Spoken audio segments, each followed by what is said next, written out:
皆さんこんにちは、ナオトです。今回は最近アニメ化して今話題の映像権には手を出すなのレビューをしたいと思います。実は僕は最近知って漫画を読み始めました。皆さんも下のリンク先でこの漫画の試し読みと作者のインタビュー映像を見ることができますので、ぜひ興味がある方は見てみてください。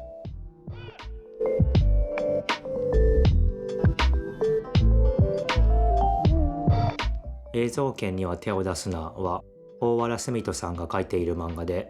彼の連載1作目の漫画です。下のリンク先で見れるインタビューでは、大原さん本人がこの漫画のジャンルはオタクと言っていました。また別のインタビュー記事によると、大原さんは高校時代にいろいろなジャンルの映画を作っていたみたいで、その経験も本作に生かされていると思います。映像権には手を出すなのストーリーをざっくり説明すると、アニメは設定が命だと考えている浅草みどり、金儲けが大好きな金森さやか、読者モデルでアニメーター志望の水崎燕、この3人の女子高生が映像研究同好会を作ってアニメを作っていく話です。この設定だけでも面白そうなんですが、もちろんそれだけでここまで人気が出たわけではないと思います。なのでここからは僕が考える映像権には手を出すなのすごいところや特徴を話したいと思います。まず最初の印象は、パッと見てすごいアニメっぽい絵だなと思いました。アニメがオリジナルなのかなと思うくらいアニメっぽいと思いました。個人的には浅草さんがジブリのポニョっぽくて一番好きです。そして技法的な面で様々な試みをしていると思いました。その中でも一番特徴的なのが、吹き出しに角度がついているところです。専門用語を使うとパースがかかっているというそうです。吹き出しのオブジェクト化と言い換えてもいいかもしれません。パースをつけることによってもちろんそのコマ全体の空間を認識しやすくなるという効果があるかと思いますが、一方で空間は面の集合に過ぎないということを意識させてしまい、3D ソフトのような空間をイメージしてしまう人もいるかもしれないです。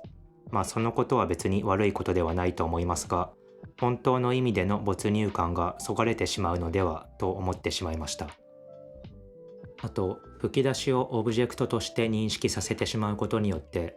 吹き出し本来の性能、音声が読者の中で聞こえづらくなってしまうのではという懸念があります。でもこの2つは僕が無理やりひねり出したデメリットで、本当にそう感じる人はほとんどいないと思います。というかいないと思います。大原さんのクリエイティビティに嫉妬してデメリットを言いたかっただけです。すみません。もちろん吹き出しをオブジェクト化することによって他にも様々な表現をしています。キャラクターや物の後ろに吹き出しを置いたり、吹き出しや文字そのものをぼやけさせたりしています。奥と手前でそれぞれ2人のキャラクターが会話をしているときに、片方のキャラクターをぼやけさせることによりピントを表現する手法は今では時々見る手法なんですが、吹き出しやその中の文字そのものをぼやけさせている漫画は初めて見ました。人間は意識しないと言葉を言葉として聞こうとしないので、吹き出しをぼやけさせることによって音すらもどこにフォーカスしているかを漫画で表現しています。この手法は画期的でかつよりリアルな世界を表現することにも成功していると思います。